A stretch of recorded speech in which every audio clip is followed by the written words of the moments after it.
Welcome to A Taste for Design. I'm here at the iconic Papermill Playhouse in Millburn, Short Hills. Now, when you hear Short Hills, you probably think of the mall, but Millburn has a thriving downtown business and they're all connected. Today we're going to walk from one to the other, visiting several of the business owners, specifically focusing on the arts and the words contemporary, and how does that word contemporary fit into the world of food, wine, and interior design. A Taste for Design incorporates food, wine, and home design. Traveling throughout New Jersey, visiting local businesses to bring you tastes of inspiration.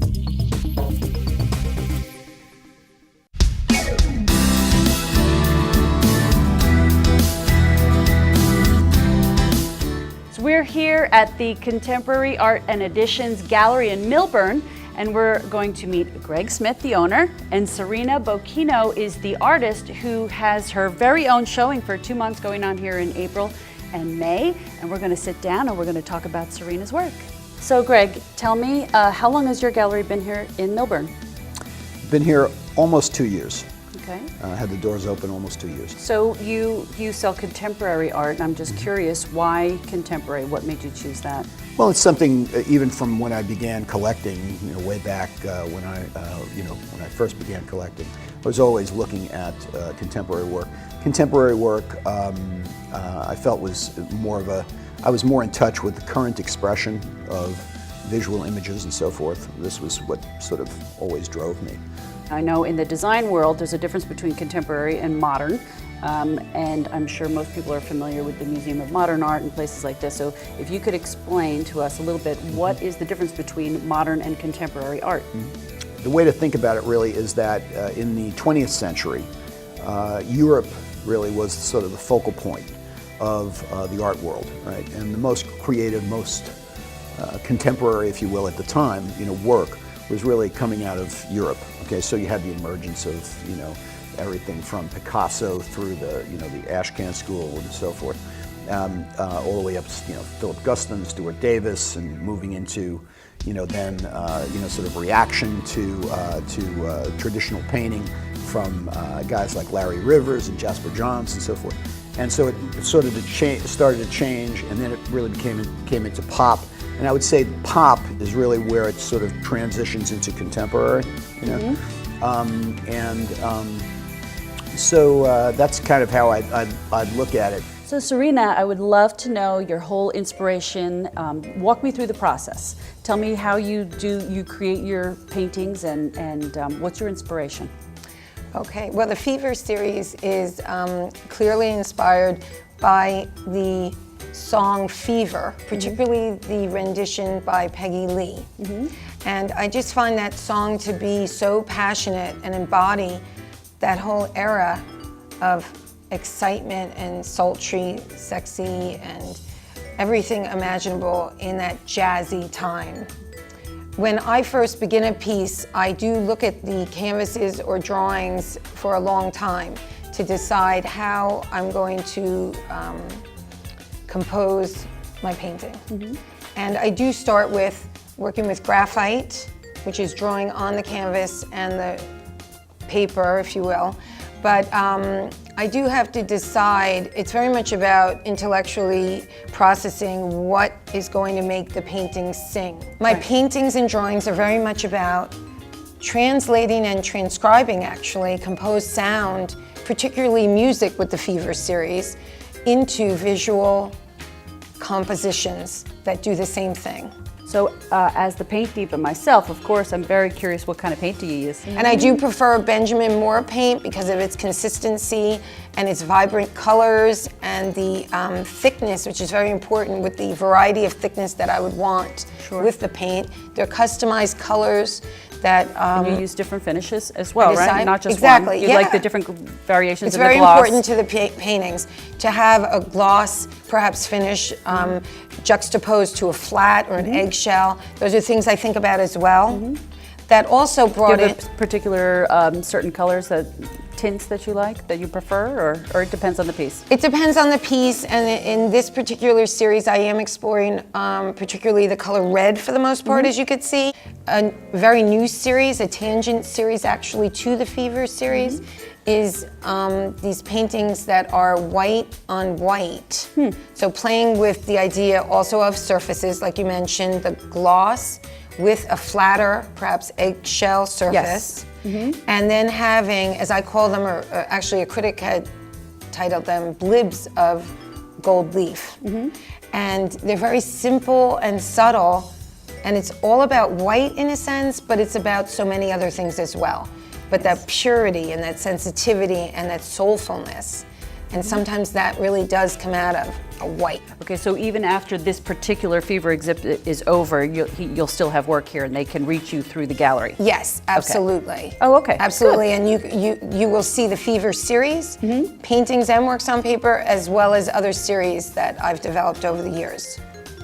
Okay, and you have a website as well? People can visit your website? Website, yes, at www.serenabocchino.com.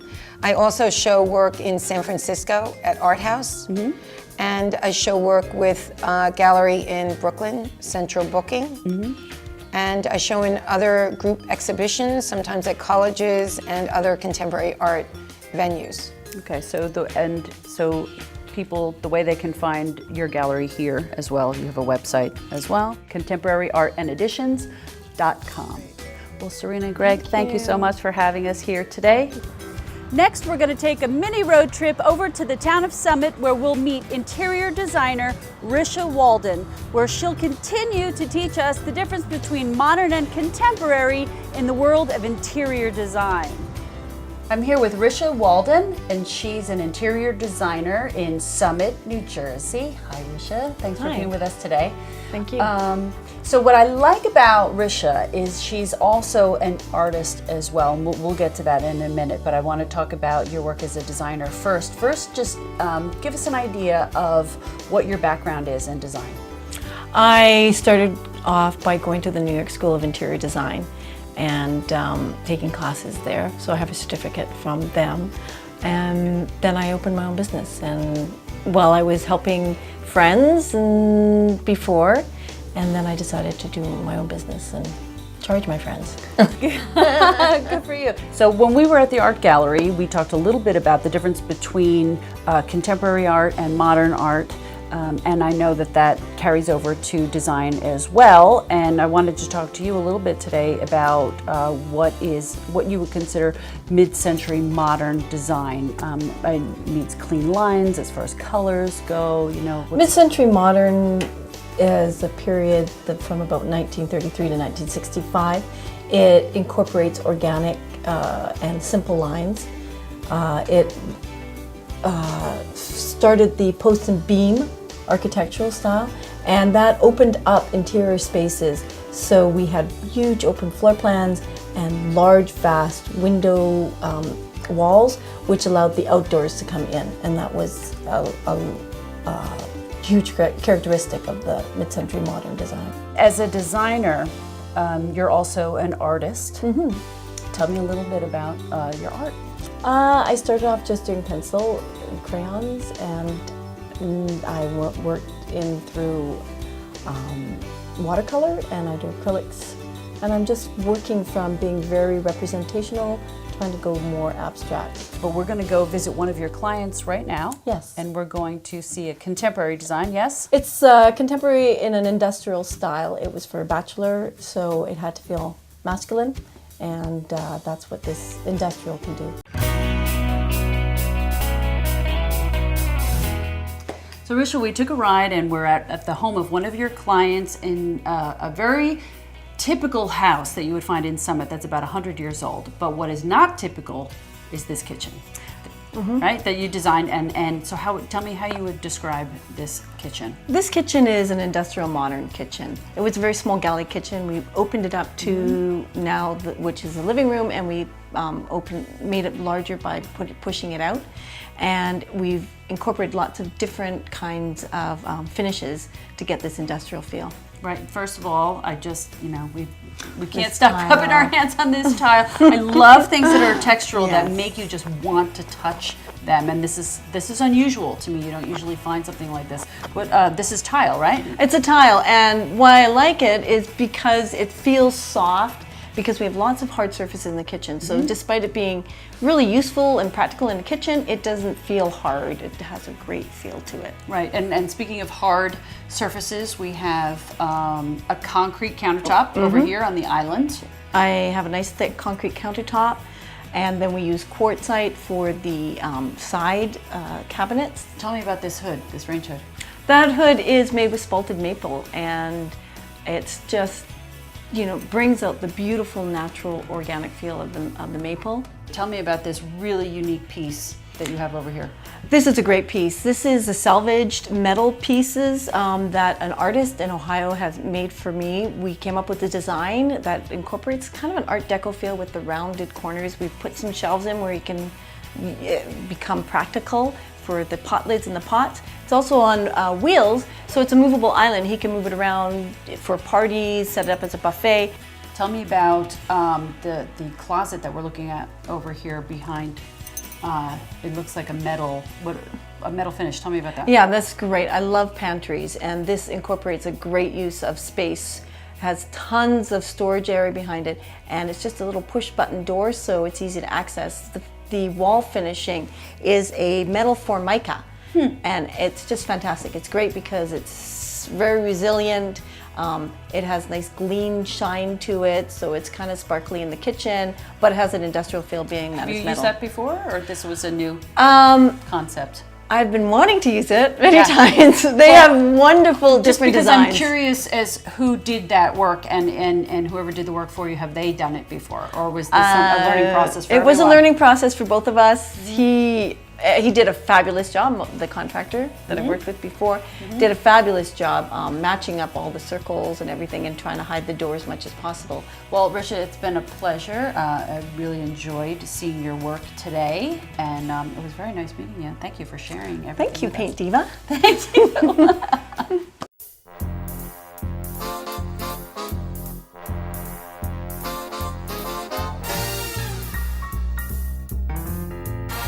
We're here at Martini's in Millburn, and I'm here with Teddy, one of the owners. How you doing, Teddy? Teddy and I go way back, about 16 years, actually.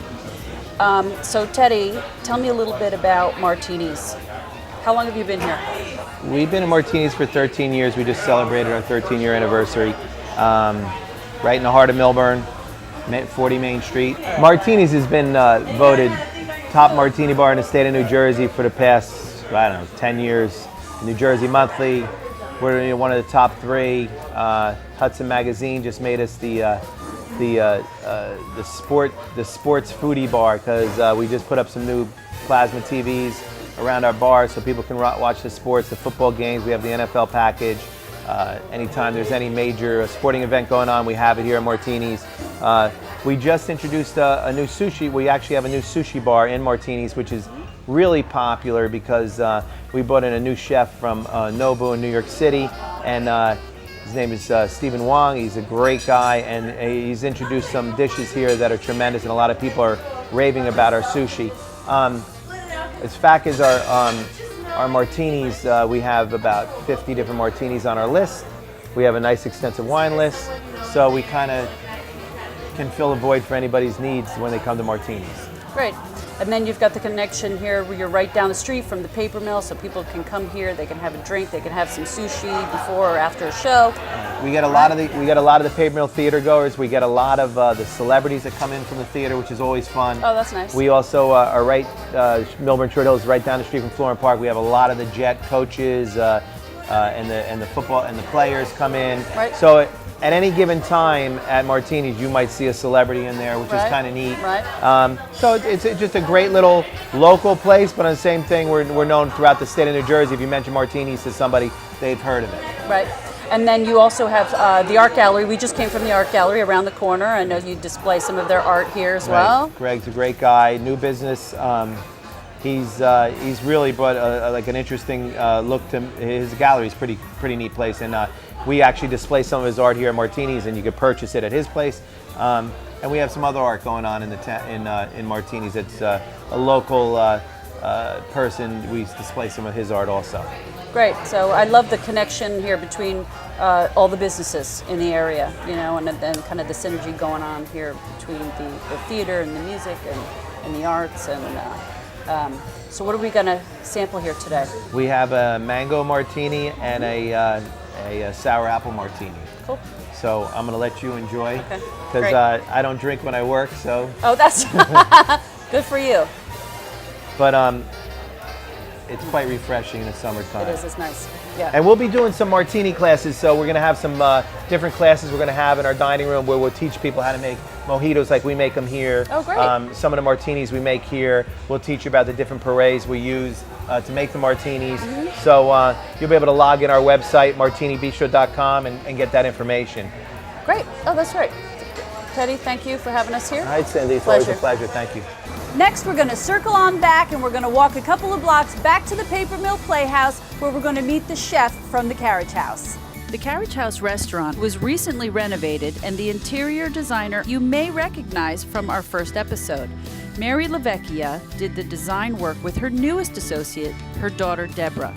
After we meet the chef, we'll talk to Mary and Deborah, chat with the director of the Playhouse, and even the mayor of Millburn stopped in to visit. I gave Holly an assignment and asked her to create a dish for us reminiscent of the artwork that we saw at the gallery earlier in the episode. So Holly, let's take a walk in the kitchen, and what are you going to make for us today? We're going to make vanilla bean panna cotta with boozy berries. Yummy. So we're going to start with some unflavored gelatin. You buy this, Knox puts it out, you buy it in the supermarket in little packets. You need about 2¼ teaspoons, and that's about 1 packet. So you just sprinkle that over cold water. You always have to do this with gelatin. It's called blooming it. If you put it into hot liquid, it won't soften. It gives you kind of lumps. Over here on the stove, we have some heavy cream, 2 cups of heavy cream, and we're going to dissolve 1/2 cup of granulated sugar in that. And we're also going to put in there 1 vanilla bean. And you just want to take a very small knife. I smell it. Isn't it wonderful? Yeah. And you slice it right down the middle. And then inside are all those wonderful little seeds. That's where all your flavor is. And you just use the back of your knife to scrape them out. And you're going to put that into the heavy cream along with the pod. We'll get some flavor out of that too. We'll take it out later. So once that has just come to a simmer, and you can, like I said, you can let that sit for 15 to 30 minutes would be ideal. At that point, you would take out the vanilla bean, and then you're going to put in your gelatin. You see how it's gotten all kind of thick and pasty. And you just want to stir that in to dissolve. And that's about it. We're just going to pour them. Now you can put these into beautiful glasses and serve it like that. I'm putting it into ramekins because I want to unmold it for this presentation. Okay. But either way, if you just wanted to put it into glasses, that would be fine too. You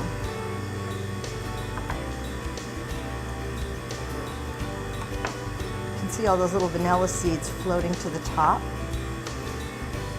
So that's it. All you have to do is refrigerate these. They'll probably take a few hours to set up, and ideally overnight for, you know, just to make sure that the gelatin is completely set. Okay. Okay? And then we have boozy berries. We have boozy berries. What are boozy berries? We're just going to booze these berries up a little bit. The perfect time of year for some lovely fresh berries. I'm using strawberries and blackberries and raspberries. Okay. And basically we're just going to dice these quite small. And then we can do some blackberries. And then we're going to macerate them with a little sugar. I'm going to use Chambord because I happen to really love the raspberry flavor, but you could use Grand Marnier, you could use any kind of a liqueur that you like. With everything goes with vanilla bean.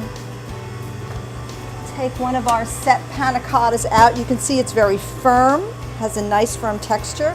And just to help me get it out of the ramekin, I'm just going to dip it in a little bit of hot water. You can see the beautiful vanilla beans on top. Yeah. Okay, and then I've just taken some fresh berries and pureed them in the blender with a little bit of sugar and a little bit of lemon juice, just to give us a beautiful kind of a sauce. And then we'll take some of our boozy berries and just some little clusters of them on the plate, and you're all set. Looks like a work of art. Thank you. Thanks. You want to try it? I would love to. Okay.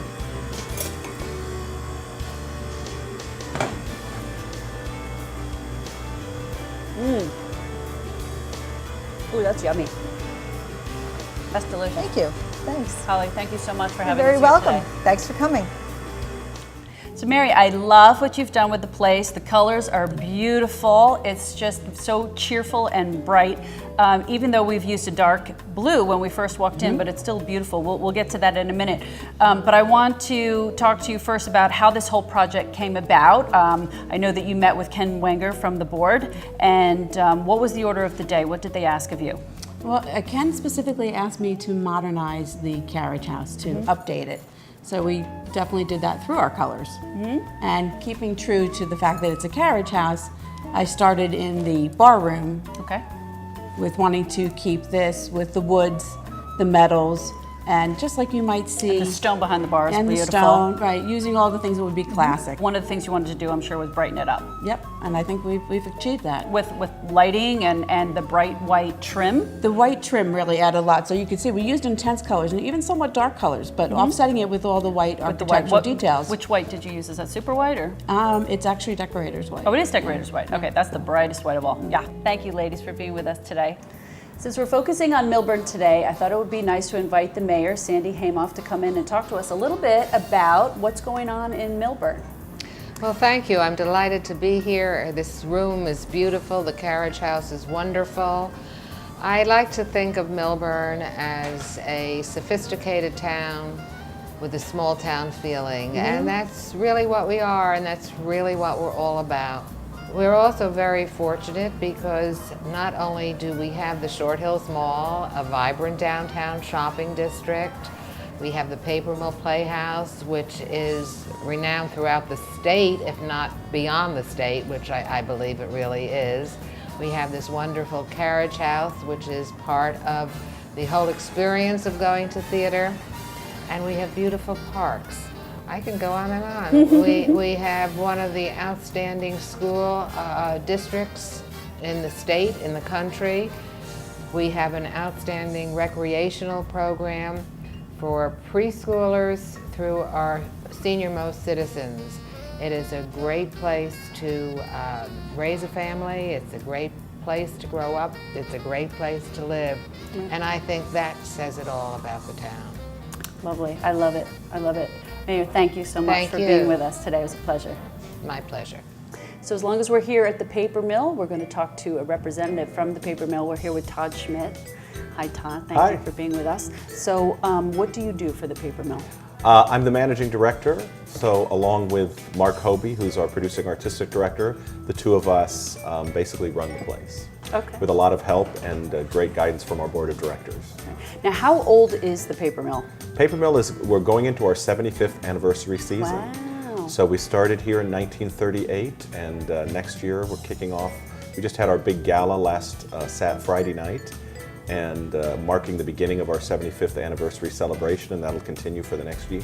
So much of what we do here is certainly about entertaining and providing great places to bring your family to see shows, but it's also training kids, educating children, making them better, people, more confident people, hopefully better citizens. Are there acting classes here? Or? Oh yeah, we have classes that go year-round for children through adults. So the focus of this particular episode is about the arts.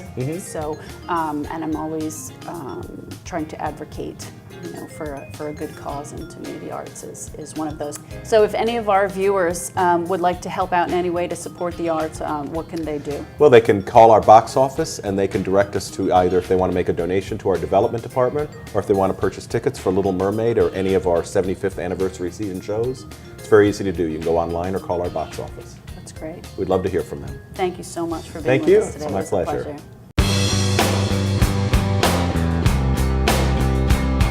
Well, after visiting Millburn and the gallery with the white walls and visiting Mary at the carriage house, I decided that my color department needed some color. If you'll remember, in some of our older episodes we had some boring beige walls, and I was inspired to come back and paint this beautiful navy blue on the walls, dill pickle for a little bit of life, and white on my cabinets just to make it pop. My favorite trim color is white dove. We're going to talk about that in a minute, and usually I will use that 90% of the time. I very, very rarely will ever use white on the walls unless you have a situation like the art gallery and you have this amazing art that you want to show off. To me, I will usually use some type of a color, even if it's just the softest off-white. Now, usually I only use white on the trim, so let's talk about that. I have a little sample here of my favorite white dove and super white, and when do I use which one? Almost 90% of the time I'm going to use white dove, which is a slightly off-white. It's a little bit creamy, has a little bit of gray and a dot of yellow in it, and it goes with almost every single color. All the historical colors will all work with white dove. The times that I'm going to choose super white are a time like this. If you come over here and we're working with these very clear, bright colors, usually these are colors that I'm going to use in kids' rooms. They love their clear brights, and they'll take a color like this and they'll love their bright lime green. If I take a clear color like that and I put it with white dove, you'll notice that the white dove almost looks dirty. It looks a little dingy and dirty. So with a clear bright like this, I'm going to use it against super white. So I have a clean white with a clean, clear color. Now, a difference would be, say, the dill pickle that I have on the walls in here. You'll notice compared to that green, it almost looks muddy. It's a muddier, more toned down version of a lime green. So a color like that, I'm going to pair up with white dove, and they're a beautiful combination together. So I've got this sort of muddy green with the duller white and the clear with the clear white. And that's a very simple, quick lesson on whites. And now it's time to paint. And I'm going to actually use the leftover paint that we used in this room, and I'm going to put some of these old sample jars to use as well.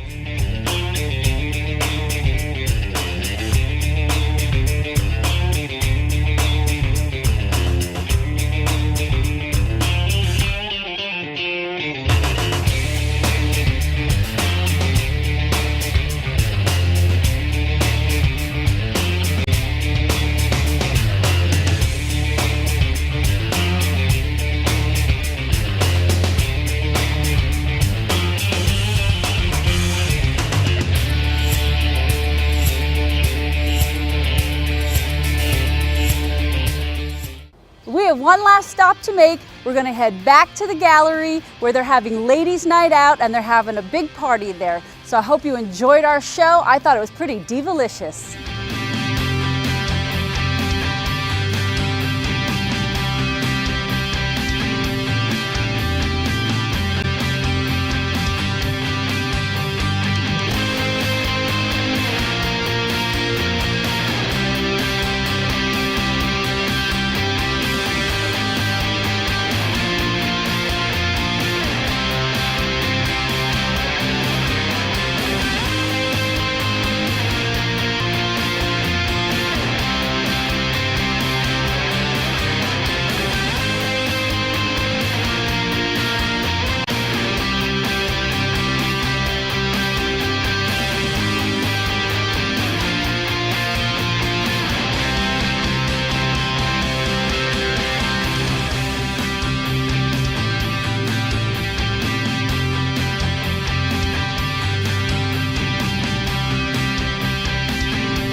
Be sure to visit our website at tastefordesign.com and our Facebook page to find links to all of today's participating businesses, artists, and designers.